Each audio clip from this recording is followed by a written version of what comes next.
नमस्कार, मी विशाल परदेशी. या विशेष शो मध्ये आपलं सगळ्यांचं स्वागत. राजकीय रणनीतिकार प्रशांत किशोर यांनी आज शरद पवार यांच्या निवासस्थानी जाऊन त्यांची भेट घेतली. दोघांमध्ये तब्बल 3 तास चर्चा झाली. त्यामुळे साहजिकच या दोघांमध्ये 3 तास काय चर्चा झाली असेल, भेटीमागील राजकीय अर्थ काय, भेटीमागच्या टायमिंग बद्दल अनेक प्रश्न उपस्थित होतात. या सगळ्या प्रश्नांचा वेध घेऊयात भेटीमागे दडलंय काय या खास कार्यक्रमात.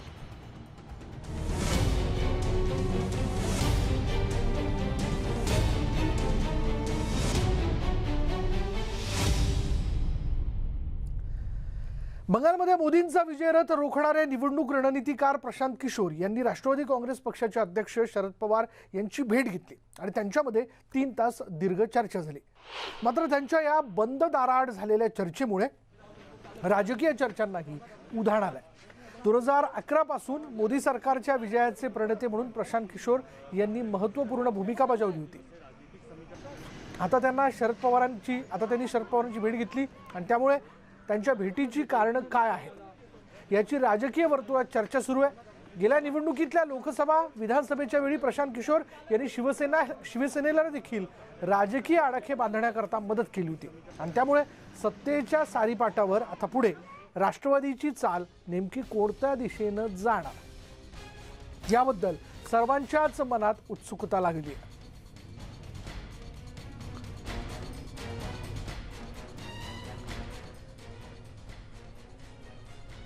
दरम्यान शरद पवारांना वेगवेगळ्या क्षेत्रातील लोक भेटायला येत असतात असं शरद पवार आणि प्रशांत किशोर यांच्या भेटीनंतर उपमुख्यमंत्री अजित पवार यांनी म्हटलेलं आहे. नाही, तुम्हाला एक माहिती का की त्यांनी काय सांगितलं की आता मी कुठल्याही निवडणुकीच्या ह्याच्यात पडणार नाही. आता मागचे त्यांचे काही अनुभव असतील किंवा इतर काही वेगळी कामं असतील, त्यांनी आता ते क्षेत्र सोडलेलं आहे. त्याच्यामुळे आता पुढची त्या क्षेत्राची तर चर्चा होण्याचं काहीच कारण नाही. आणि पवार साहेबांना वेगवेगळ्या क्षेत्रातले अनेक जण वडीलकीच्या नात्याने येत असतात, भेटत असतात, त्याच्यातली ती भेट आहे. तर प्रशांत किशोर आणि शरद पवारांच्या भेटीवर छगन भुजबळांनी प्रतिक्रिया दिली आहे. प्रशांत किशोर यांचे राजकीय सल्ले पक्षांना यश देणारे असतात. त्यांनी काही सल्ला दिला असेल तर शरद पवार नक्कीच ऐकतील असं भुजबळ म्हणाले. वेगवेगळ्या निवडणुकांमध्ये वेगवेगळ्या राज्यांना, केंद्रांना त्यांनी सल्ले दिलेले आहेत, मदत दिलेली आहे. त्याच्यामध्ये त्या मार्गाने गेल्यानंतर यशसुद्धा आलेलं आहे. त्यामुळे नक्कीच त्यांचा निश्चितपणे जे आहे निवडणूक कार्यक्रमाचा जो एक हातखंडा आहे तो त्यांच्यापाशी आहे असं म्हणणं काही हरकत नाही. परंतु ते नक्की काय कशासाठी ते भेटायला आले होते पवार साहेबांना याची मला काही कल्पना नाही. परंतु त्यांनी जर काही सल्ला दिला तर साहेब नक्कीच त्याचा विचार करणार. प्रशांत किशोर हे राजकीय रणनीतिकार असून एखादा सर्वे करण्यासाठी किंवा एखाद्या मुद्द्यावर शरद पवारांना भेटले असतील त्याकडे फार लक्ष घालण्याची गरज नाही अशी प्रतिक्रिया संजय राऊत यांनी दिली आहे. पश्चिम बंगालच्या निवडणुकीमध्ये प्रशांत किशोर आणि ममता बॅनर्जी यांची पडद्यामागून जी काही स्ट्रॅटेजी करायची असते ती केलेली आहे.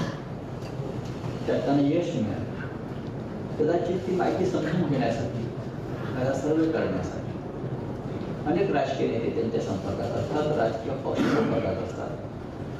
त्या संदर्भात अशी बैठक जर होत असते तर त्याच्यामध्ये काय आपल्याला त्यात लक्ष घालण्याची गरज नाही. शरद पवार प्रशांत किशोर यांच्यातील भेटीचं स्वागत करण्यात आलेलं आहे. शिवसेना खासदार अरविंद सावंत यांनी हे स्वागत केलं. देशहितासाठी चांगला विरोधी पक्ष आणि पर्याय आवश्यक असल्याचं अरविंद सावंत म्हणाले. स्वागत केलं पाहिजे निश्चितपणे, कारण देशाला एक कल्ली कारभार सुरू आहे. नुसतं एक पक्षीय नव्हे तर एक कल्ली कारभार सुरू आहे आणि त्या कारभारामध्ये मन की बात वगैरे ते त्यांची असते, जन की बात नाही होते. आणि म्हणून जन के हित के लिए ह्या देशाच्या हितासाठी, जनतेच्या हितासाठी एक चांगला विरोधी पक्ष असणं सुद्धा आवश्यक असतं. दुर्दैवानं मधल्या काळामध्ये आपण पाहत असाल की विरोधी पक्षच शिल्लक राहिला नाही. काँग्रेस पक्षाची अनेक ठिकाणी जी वाताहत लागलेली त्यामुळे त्यांचं अधिक फावलंय आणि मग अशा वेळेला एक प्रयोग मागच्या वेळी केला होता, पण त्या प्रयोगातल्या अनुभवात नवीन काहीतरी घडायला पाहिजे. भाजपचे अतुल भातखळकर यांनी देखील शरद पवार आणि प्रशांत किशोर भेटीवरती प्रतिक्रिया दिली. आपण बघतोय विरोधी पक्ष देखील याबद्दल व्यक्त होताना दिसतोय.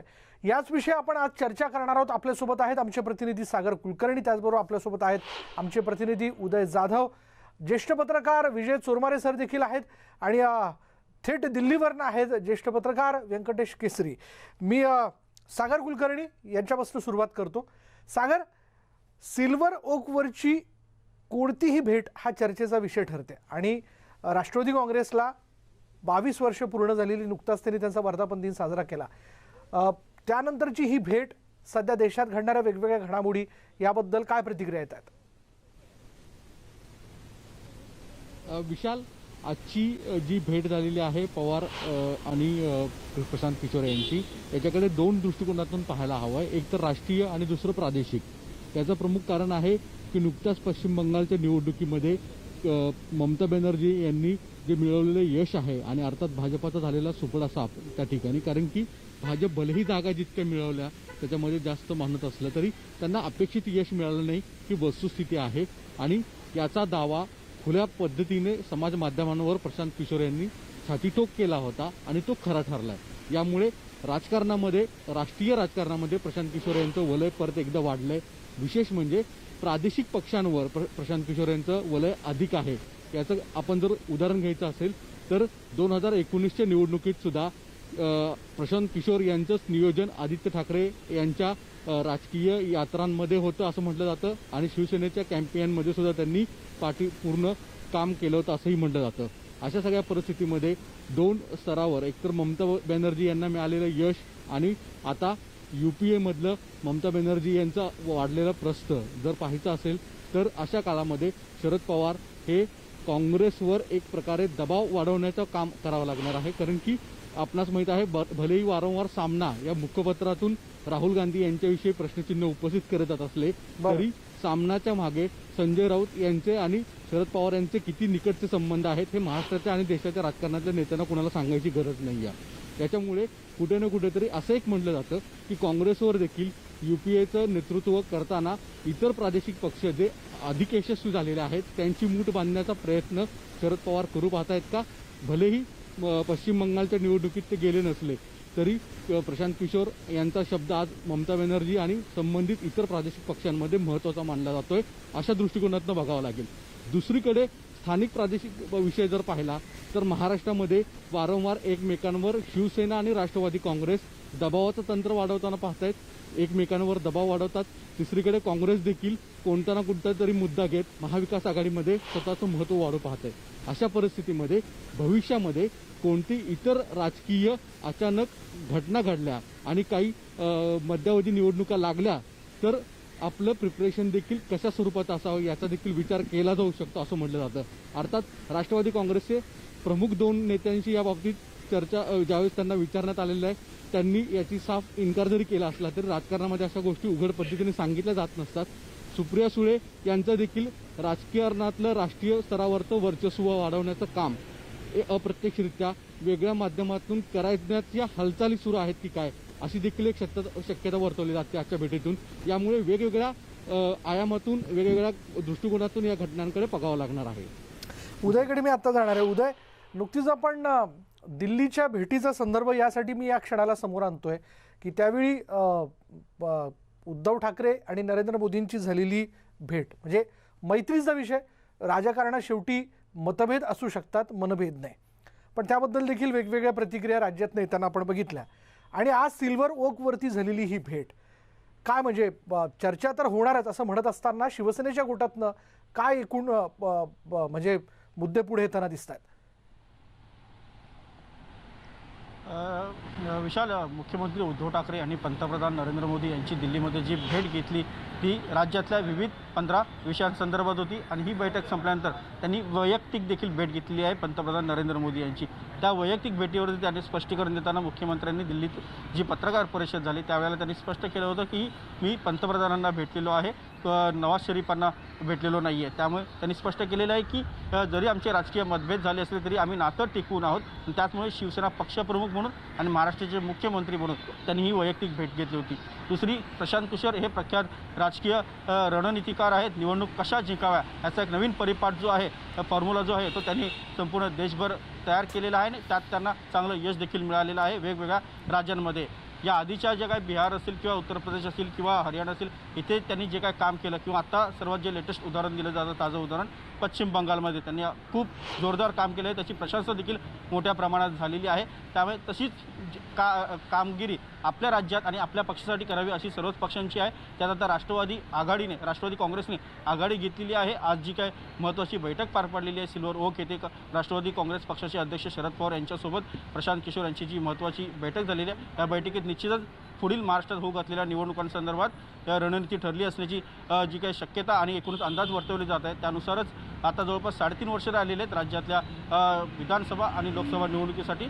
राष्ट्रवादी काँग्रेसला देखील राज्यामध्ये नंबर 1चं पक्ष जो आहे तो बनायचा आहे. सर्वाधिक आमदार त्यांना निवडून आणायचे, त्याचबरोबर लोकसभाच्या सीट जे आहे त्या देखील त्यांना निवडून आणायचे. आणि त्यांनी ओपनली सांगितलं देखील आहे, वर्धापन दिनाला त्यांनी देखील त्यांचा पक्ष हा राज्यामध्ये सर्वाधिक मजबूत करायचा आहे, क्रमांक 1चा करायचा. बरोबर, प्रत्येक पक्षाला आपल्या पक्षाचा विस्तार करण्याचा अधिकार असतो आणि त्या अनुषंगाने 22व्या वर्धापन दिनाच्या कार्यक्रमात ज्या नेत्यांनी भाषणं केली त्यामध्ये आपण पवार साहेबांना पुढल्या निवडणुकीत 100चा आकडा गाठून देऊ, 100ही पार करू आपण, असं त्यांनी म्हटलेलं आहे. जाऊया आता, आपल्याबरोबर आहे senior journalist Vijay Chormare sir देखील.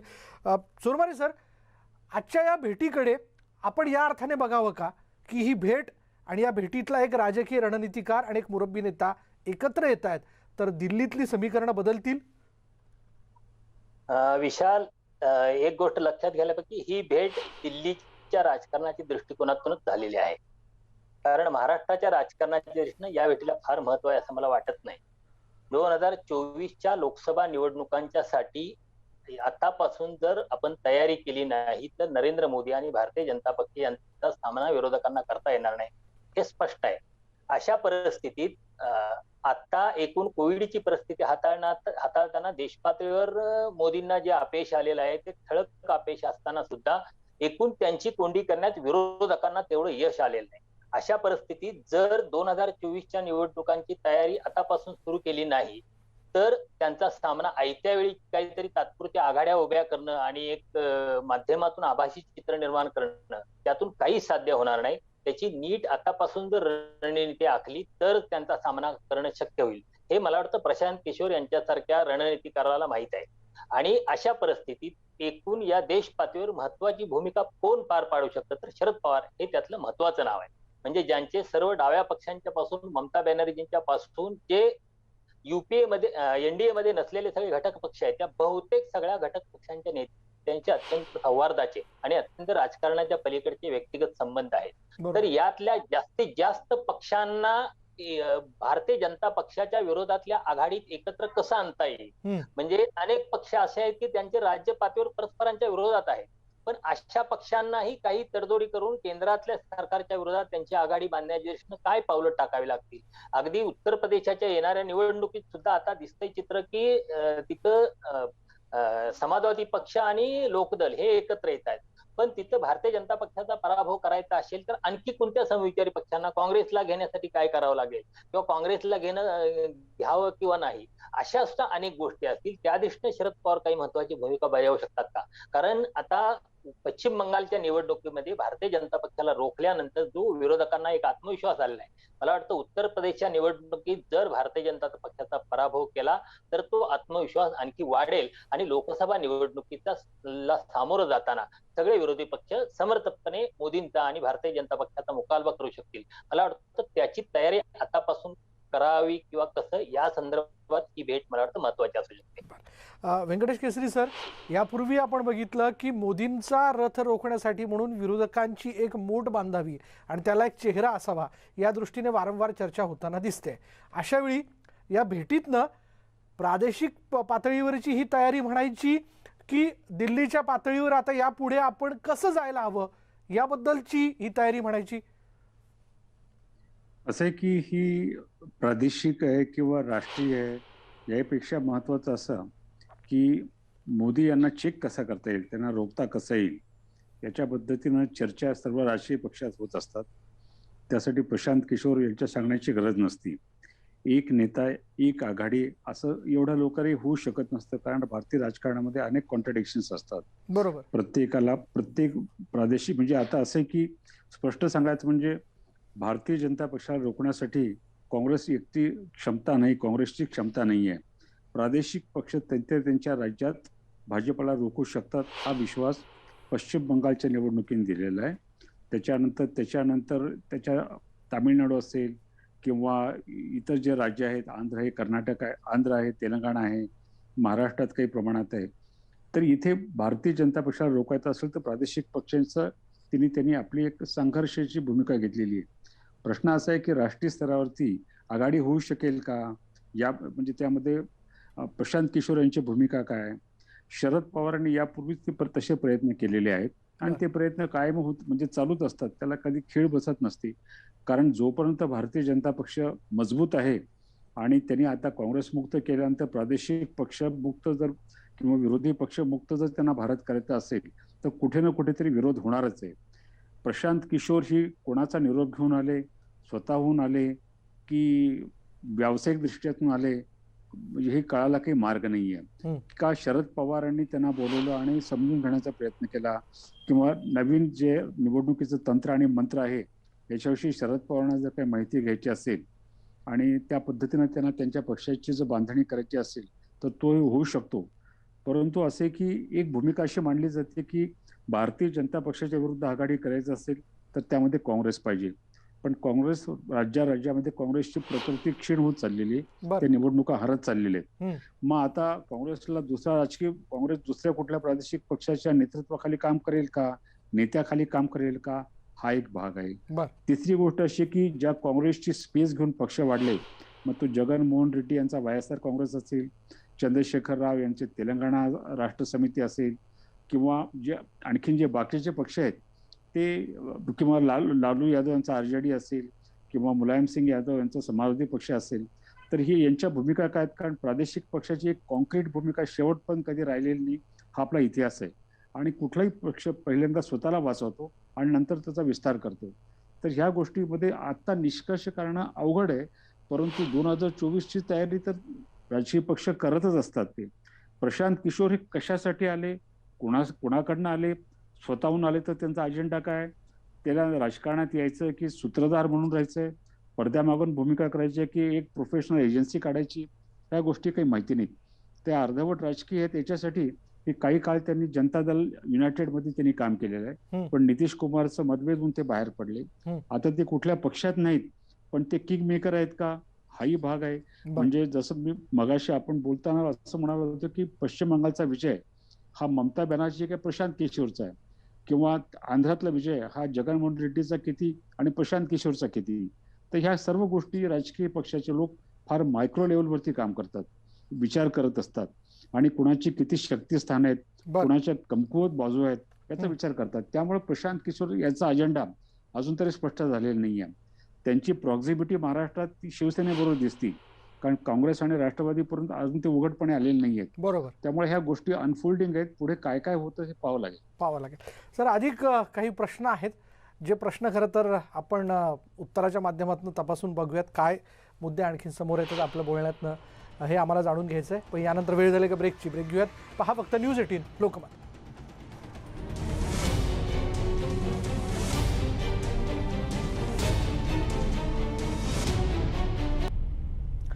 आणि आपण बघतोय की आज राजकीय रणनीतिकार प्रशांत किशोर आणि राष्ट्रवादी काँग्रेसचे अध्यक्ष शरद पवार यांची सिल्वर ओकवरती भेट झाली. या भेटीनंतर वेगवेगळी चर्चा जी आहे ती केली जाते. मी आता जाणार आहे चोरमारे सरांकडे, ज्येष्ठ पत्रकार आपल्याबरोबर आहेत. पण तत्पूर्वी आपण भाजपचे अतुल भातखळकर यांनी या भेटीबद्दल काय म्हटलंय पाहूयात. रणनीतिकार प्रशांत किशोर हे राष्ट्रीय नेते शरद पवार यांची आज भेट घेत आहेत. त्याच्यामुळे महाराष्ट्राच्या राजकारणातल्या व्यूहात्मक दृष्टीने काही बदल होतील हे म्हणणं इतकं हास्यास्पद आहे. जास्तीत जास्त शरद पवार प्रशांत किशोरांकडे हे माहीत करून घेतील की तिन्ही पक्ष एकत्र असताना आणि राष्ट्रवादीच्या परंपरागत जागा असलेल्या पंढरपूरच्या पोटनिवडणुकीत राष्ट्रवादीचा दारुण पराभव कसा झाला याची कदाचित माहिती ते घेतील. त्याचबरोबर उभं आयुष्य राजकारणात गेल्यानंतर स्वतःच्या बळावर कधी 70 विधानसभेच्या जागा मिळवता आल्या नाहीत का 10 खासदारकीच्या जागा मिळवता आल्या नाहीत. त्या मिळवण्याकरता काय करावं लागेल याचं कदाचित ज्ञान घेण्याचा शरद पवार प्रयत्न करतील. पण याच प्रशांत किशोरांच्या सल्ल्याने राहुल गांधी हरलेले आहेत एवढंच लक्षात ठेवण्याची गरज आहे. विजय चोरमारे सरांकडे आपण जाऊया. विजय चोरमारेजी, आपण आता अतुल भातखळकर यांची प्रतिक्रिया ऐकली. म्हणजे आता विरोधी पक्षातल्या बहुतांशी लोकांच्या अशाच पद्धतीच्या प्रतिक्रिया असू शकतात, थोडंफार इकडे तिकडे. पण तसं बघायला गेलं तर शरद पवारांसारखा मुरब्बी नेता, ज्याला खरं संबंध भारतातील पक्षीय राजकारण ठाऊक आहे, मग ते प्रादेशिक असू देत किंवा राष्ट्रीय असू देत, ठीक आहे. आजच्या भेटीमध्ये त्यांनी काही सल्ले त्यांच्याकडनं जाणून घेतले असतील, कारण आजच्या तरुणाईचं तंत्र किंवा तरुणाईचं प्रतिनिधित्व करणारे प्रशांत किशोर यांच्याकडे असणारं तंत्र हे थोडंफार वेगळ्या पद्धतीचं असू शकतं. तर यात गैर काय? त्याने विशाल, इथं आपल्याला मगाशी ज्या पद्धतीने केसरी साहेब म्हणाले त्या पद्धतीनं याच्या आणखी काही बाजू पुढे आल्याशिवाय याच्या एकूण तपशिलातल्या चर्चेकडे जाता येणार नाही. म्हणजे पहिली गोष्ट ही, शरद पवार यांनी प्रशांत किशोरांनी बोलावलं होतं का किंवा प्रशांत किशोर स्वतःहून आले होते का, या दोनच शक्य. यापैकी नेमकं काय होतं? मला ही जास्त शक्यता अशी वाटते की प्रशांत किशोर, ज्या पद्धतीनं प्रशांत किशोर यांनी तिथं ममता बॅनर्जी यांच्यासाठी काम करून तिथं भारतीय जनता पक्षाला रोखण्यात ममता बॅनर्जी यांना मदत केली अशा अर्थानं म्हणता येते की आपल्याकडे काय होतं, या रणनीतिकारांना एकूण अवास्तव महत्व दिलं जातं. कारण तिथं ममता बॅनर्जी होत्या म्हणून जिंकल्या. तिथं कम्युनिस्टांच्यासाठी किंवा काँग्रेस कम्युनिस्ट आघाडीसाठी प्रशांत किशोरांनी काम केलं असतं तर ते नसते जिंकू शकले, हे आपल्याला लक्षात घ्यायला पाहिजे. किंवा गेल्या वेळेच्या उत्तर प्रदेशच्या निवडणुकीत समाजवादी पक्ष आणि काँग्रेससाठी प्रशांत किशोर यांनी काम केलं, तिथं त्यांना जिंकून नाही देता नव्हतं आलं. किंवा परवा शिवसेनेसाठी प्रशांत किशोर यांनी काम केलं तर शिवसेनेला किती जागा मिळाल्या. तर या अशा सगळ्या गोष्टी समोर येतात. किंवा बिहार मधल्या 2015च्या विधानसभा निवडणुकीत त्या यशाचं श्रेय प्रशांत किशोर यांना देतात. खरं तर नितीश कुमार आणि लालू प्रसाद यादव हे एकत्र आले होते, त्यामुळं एक भक्कम सोशल इंजिनिअरिंग घडवून येऊन ते निवडणूक जिंकलेली होती. या सगळ्या गोष्टीने पूरक काम, त्याचं एक मीडिया मॅनेजमेंट किंवा आणखी काही सामाजिक त्यातल्या जे पैलू असतात त्या दृष्टीनं काही छोट्या छोट्या गोष्टीवर काम करून 2-5% जी काही 2-5% मतं इकडून तिकडे वळवण्यात असे रणनीतिकार महत्वाची भूमिका बजावतात. आणि अशा 2-5%मुळे विधानसभा किंवा लोकसभेची 5, 25, 50 अशा मोठ्या संख्येनं जागांच्यावर परिणाम होऊ शकतो. तेवढंच त्यांचं महत्व असतं. हे काही संपूर्ण निवडणूक जिंकून देऊ शकतात किंवा संपूर्ण एखाद्या पक्षाला मदत करू शकतात असं काही नाही. त्यामुळे मला वाटतं या सगळ्या गोष्टींचा आपल्याला हे सगळं करताना गोष्टीत म्हणजे या सगळ्या परिस्थितीचा विचार करताना या गोष्टी लक्षात घ्यायला पाहिजे. आपल्या बरोबर भाजपचे नेते सुधीर मुनगंटीवार देखील आहेत फोन लाईन वरती, आपण त्यांच्याशी बोलणार आहोत. सुधीर भाऊ, या भेटीकडे आपण कसं बघताय? नाही, ही भेट एका सेल्समनची ग्राहक शोधण्यासाठी झालेली भेट आहे. शेवटी प्रशांत किशोर यांचा एक व्यवसाय आहे आणि त्यांचे ग्राहक असे पक्ष असतात की ज्यांना भविष्यामध्ये स्वप्न पडतात की आपल्याला या पदापर्यंत पोहोचायचं आहे.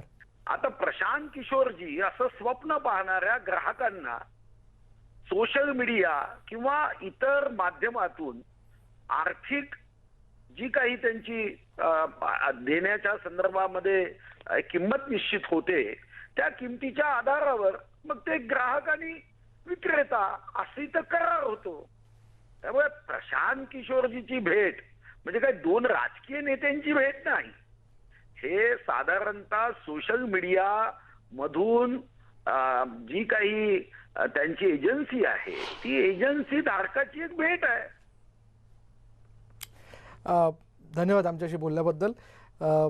आपण बघितलं सुधीर मुनगंटीवार यांची काय नेमकी याबद्दलची प्रतिक्रिया होती. मी आता व्यंकटेश केसरी यांच्याकडे जाणार आहे. व्यंकटेश केसरीजी, जसं आपण म्हणालात की अनेक शक्यता यामध्ये आहेत, आपण देखील यातले मुद्दे, महत्त्वाचे प्रश्न जे ते उपस्थित केले. का प्रशांत किशोर कोणाचा निरोप घेऊन आले होते का, किंवा कोणाच्या वतीने ते भेटायला आले होते का, की ते स्वतःहून भेटायला आले होते की शरद पवारांनी त्यांना बोलवलं होतं? मग यामध्ये जर ते कोणाच्या वतीने भेटायला आले होते असं जर आपण गृहीत धरलं, आणि जो पहिला प्रश्न मी तुम्हाला विचारला होता की विरोधी पक्षाची एक मोठ बांधण्याची तयारी, या दृष्टीने आत्ताच नुकताच आपण पश्चिम बंगालचा विजय बघितला, मग आपण असं समजायचं का की त्या बाजूने किंवा ममता बॅनर्जी यांच्या वतीने म्हणून काही निरोप घेऊन ते इकडे आले होते का, अशी एक शक्यता. कारण आपण दिल्लीच्या सगळ्या पत्रकार वर्तुळात बसता, राजकीय पक्षातील जे वेगवेगळे थिंक टँक आहेत त्यांना आपण भेटता, शक्यता त्या दृष्टीने आपलं काय विश्लेषण आहे? असे की प्रशांत किशोर ममता बॅनर्जीचा निरोप घेऊन आले या म्हणजे हे पटत नाही याच्यासाठी की ज्या दिवशी पश्चिम बंगाल विधानसभेची निवडणुकीचे निकाल लागले होते त्या दिवशीच ममता बॅनर्जींनी राष्ट्रीय स्तरावरती एक फ्रंट झाली पाहिजे असं सूतोवाच केलं होतं. त्याच्यापूर्वी ममता बॅनर्जी बोललेले आहेत, त्याच्यापूर्वी शरद पवार बोललेले आहेत. शरद पवार हे म्हणाले की युपीएचे अध्यक्ष काँग्रेसच राहिले पाहिजे, पण तो एक दुसरं बाकीच्या लोकांनी कलेक्टिव्ह निर्णय घ्यावेत वगैरे असं म्हणाले होते. ही प्रोसेस असती, ही प्रोसेस असते, त्याच्या निष्कर्षापर्यंत येत नसतात. सर्व राजकीय पक्ष आपापले अंदाज आडाखे मांडत असतात. प्रशांत किशोर यांचं महत्व मोठं नाही आणि छोटं नाही. मोठं याच्यासाठी नाही की निवडणूक जिंकण्यासाठी एक पक्ष लागतो, एक विचार लागतो, एक नेता लागतो, त्याचं जनमानसातलं स्थान लागतं. पण त्याचबरोबर हेही खरं की निवडणुकीचे तंत्र आणि मंत्र आता बदलत चाललेले आहेत. सोशल मीडिया आलेला आहे, फेसबुक आलेले आहेत, त्याच्यानंतर लोकांना तुम्ही अत्यंत जलद गतीने जाऊ शकता.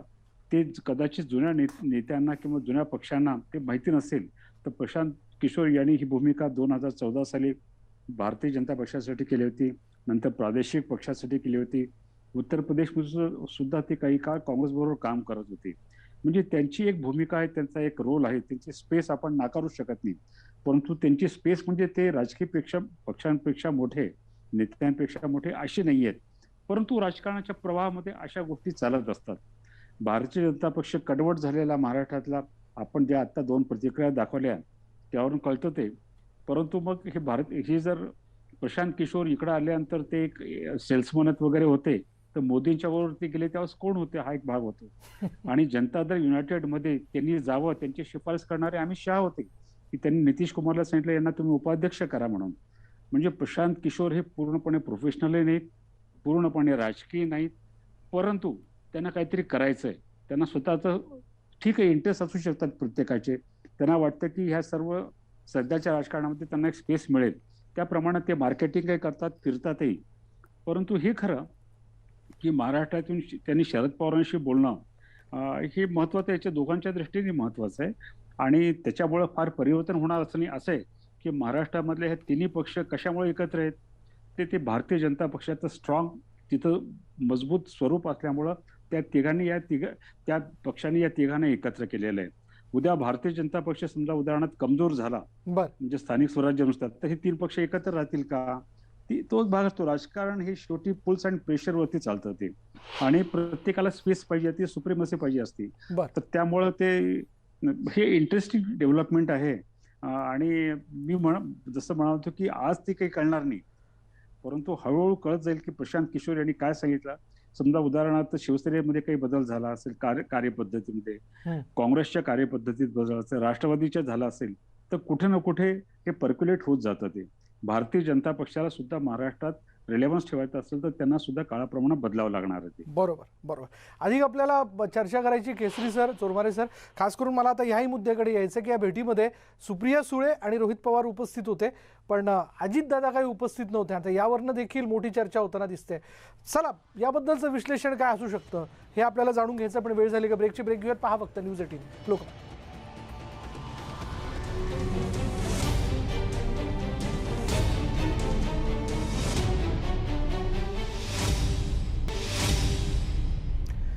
या भेटीमागे दडले का या विषयाला घेऊन आज आपण चर्चा करतो या शोमध्ये. आणि शेवटची 2 मिनिटं माझ्याकडे उरलेले आहेत. चोरमारे सरांसाठी 1 मिनिट आणि अर्थात केसरी सरांसाठी देखील.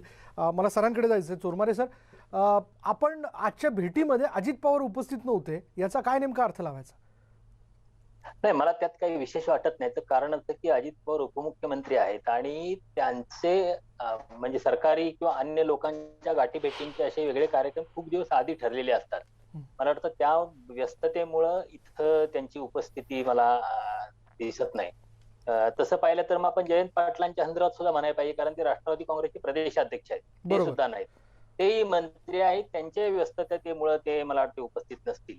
आणि रोहित पवार हे आमदार आहेत, सुप्रिया सुळे हे त्या पवारांच्या घरीच असतात, त्यामुळे त्यांनी उपस्थित असणं. आणि रोहित पवार हे नव्या पिढीतले आहेत आणि विशेषतः ते सोशल मीडिया आणि या सगळ्या नव्या तंत्रज्ञानाच्या संदर्भात म्हणजे जरा खूप चांगली माहिती असलेले राष्ट्रवादी काँग्रेसचे तरुण आमदार आहेत. त्यामुळे मला वाटतं शरद पवारांना वाटलं असावं की प्रशांत किशोर सारखा असा महत्वाचा मनुष्य येतोय, तर हा आपला पक्षाचा एक तरुण लोकप्रतिनिधी आहे, तर त्यांना उपस्थित राहणं आवश्यक आहे. आणि त्यामुळे मला वाटतं रोहित पवारांना त्यांनी बोलून घेतलं असावं या बैठकीसाठी.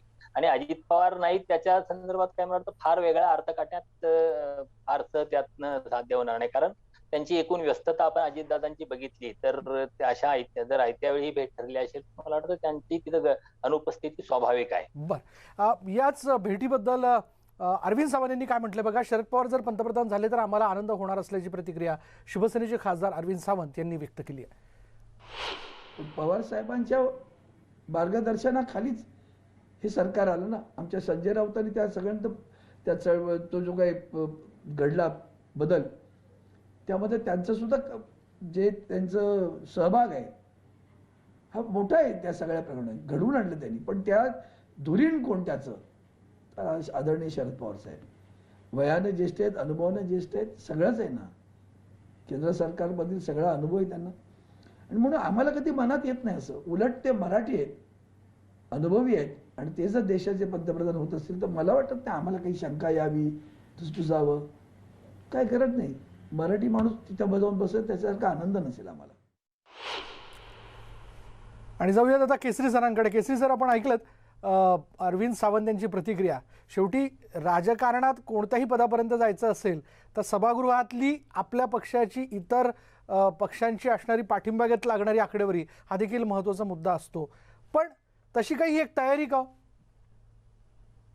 राजकारणामध्ये अनेक चमत्कार होत असतात. जनता दलाचे ज्यावेळेस देवेगौडा झाले पंतप्रधान 1996 साली, त्यावेळेस त्यांची ताकद किती होती.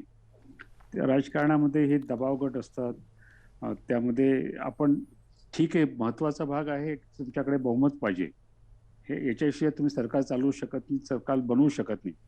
परंतु बहुमत असलेल्या पक्षाचाच नेता पंतप्रधान होईल असंही आपल्याकडे कधी कधी होत नसतं. ते म्हणजे काळाच्या पोटात काय याच्याविषयी काही कोणी सांगू शकत नाही. हे ठोकताळे नसतात, त्या वेळेसची काळ, परिस्थिती, निर्णय असं होत असतं. धन्यवाद आपल्या दोघांचे. या भेटीनंतरचं विश्लेषण आपण खरं तर आमच्या सगळ्यांसमोर मांडलं. यातनं वेगवेगळे मुद्दे समोर आले. एक तर लक्षात आलं की या भेटीवरनं लगेच निष्कर्ष काढता कामा नये. पण जसं केसरी सर बोलता बोलता म्हणाले की काळाच्या ओघात काय दडलेलं हे आत्ता सांगता येणार नाही, पण कदाचित ही त्याची सुरुवात देखील असू शकते. पण एवढं तर नक्की आहे की सिल्वर ओकवर झालेल्या या भेटीची चर्चा होते. यानंतर इथेच थांबूयात. पहा फक्त न्यूज 18 लोकमत.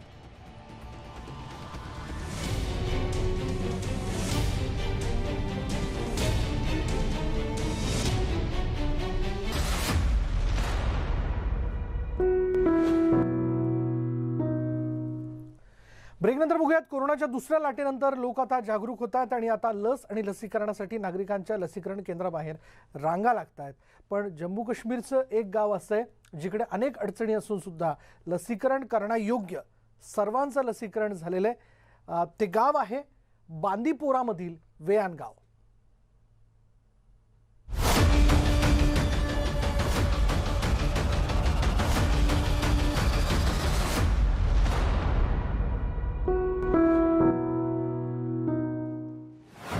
दूर होतं ध्येय, कठीण होता मार्ग, आरोग्य कर्मचाऱ्यांनी दाखवली हिम्मत, मेहनतीचं चीज झालं.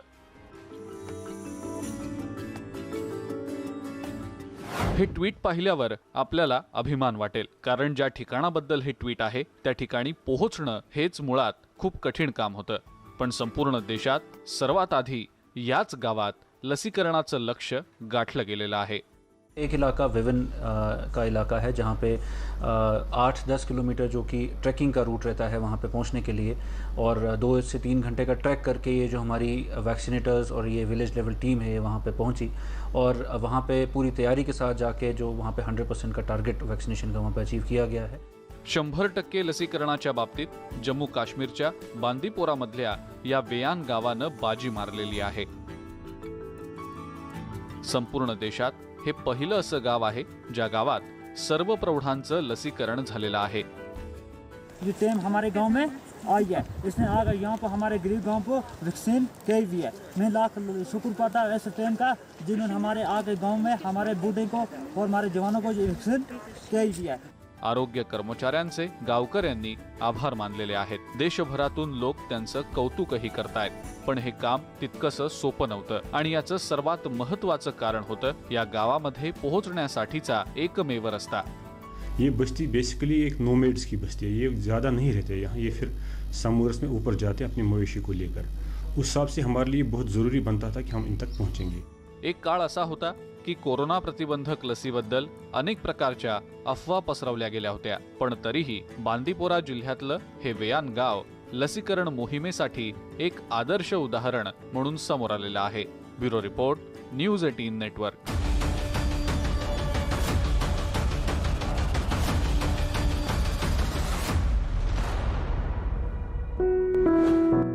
नेटवर्क 18 फेडरल बँकेचा उपक्रम संजीवनी गाडी ही भारतभरातील कोविडग्रस्त जिल्ह्यातून खरं तर फिरस्ती करते. आपण ही लसीकरणाच्या बाबतीत आमच्या या संयुक्त मोहिमेला भरभरून पाठिंबा द्या. लसीकरणाचं महत्त्व अधोरेखित करूया. आता पाहूयात सी संजीवनीची ही गाडी आज कुठे आहे.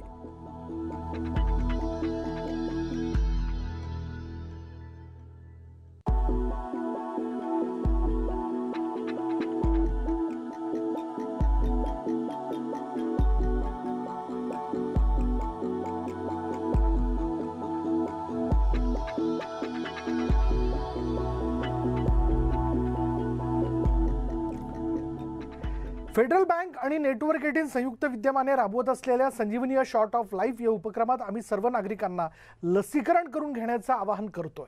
आणि यासंबंधी सुरू असलेल्या कॅम्पेनच्या अँथमचं हे फर्स्ट लुक पाहूयात. या गीताद्वारे आम्ही सर्वांना लस घेण्यासाठी प्रोत्साहित करतोय. टीका लगा जरा टीका लगा जब अपनी बारी आए टीका लगा हो ये जो ढाल सी है वो कमाल सी है संजीवनी आई यहाँ. टीका लगा जरा टीका लगा जरा टीका टीका टीका टीका लगाया क्या. नेटवर्क 18 प्रत्येक भारतीयांना कोविड-19ची लस मिळेल याची खात्री करण्यास मदत करू इच्छिते. तसंच लसीकरण जागरूकता वाढवण्यासाठी फेडरल बँक आणि नेटवर्क 18 संयुक्त विद्यमाने राबवत असलेल्या संजीवनी अ शॉर्ट ऑफ लाईफ या उपक्रमात सहभागी व्हा, जेणेकरून लसीकरणाबाबत जागरूकता वाढेल. अधिक माहितीसाठी हेल्थ एक्सपर्ट अपोलो 24/7.log-on-to-moneycontrol.com/संजीवनी यावरती संपर्क करा. यानंतर इथेच थांबणार आहोत. पहा फक्त न्यूज 18 लोकमत.